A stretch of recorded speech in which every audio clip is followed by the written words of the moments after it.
Version 3.3 is approaching quickly, and it introduces Hiyuki as a new 5-star character tied directly to the second anniversary update. Now, before we begin, I'd like to mention something. I made a video on this Hiyuki not long ago, and some of you, not a big percentage, kept saying, it's an AI art, it's not real. Well, what do you think has been announced? And the same picture I shared is the same picture that has been officially announced by Wuthering Waves. Go suck a toe. The next time you think of commenting on my validity, maybe go touch some grass. With that said, let's get into it. Her profile places her within the Special Response Force, and she's defined by this idea of icy purity, which carries into her identity and abilities. What stands out more is her connection to future possibilities, suggesting that her animations and combat effects will reflect alternate versions of herself rather than a straightforward attack pattern. She's confirmed as a Glacio sword user built for a main DPS role, and her damage output is centered around her basic attacks, rather than relying purely on burst windows. That shifts her gameplay towards sustained pressure, where consistent inputs matter more than short rotations.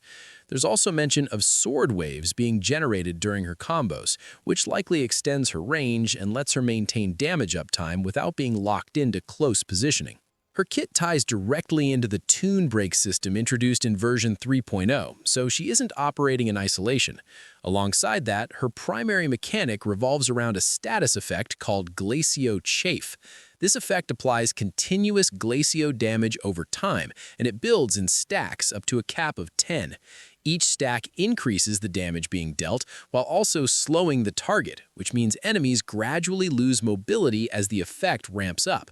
Once the maximum stack is reached, it converts into a freeze, creating a controlled window where the enemy is locked in place and fully exposed to follow-up damage. That mechanic alone explains how her teams are likely structured. In a tune break-focused setup, she fits naturally alongside characters like Linné and Mornier, where the goal is to cycle through mechanics efficiently while keeping pressure consistent. In a negative status-focused team, her value shifts towards stacking Glacio chafe as quickly as possible, which is where characters like Chisa become important due to their ability to amplify status effects. Adding Lucilla as a potential Glacio sub-DPS would further accelerate stack application and improve overall uptime on freeze, making the team more consistent rather than just stronger in bursts. The update itself is expected to go live on April 29th, and it's positioned as a full anniversary patch rather than a standard release. Current expectations point toward 40 to 50 polls being distributed through login events, along with additional story content, limited-time activities, and possibly new endgame systems to support longer-term play. Looking at her overall design, Hiyuki is structured to scale through sustained damage and controlled enemy states, rather than quick burst cycles. Between her stacking mechanic, freeze conversion, and compatibility with multiple team archetypes, she has the framework to fit into the meta without being locked into a single composition.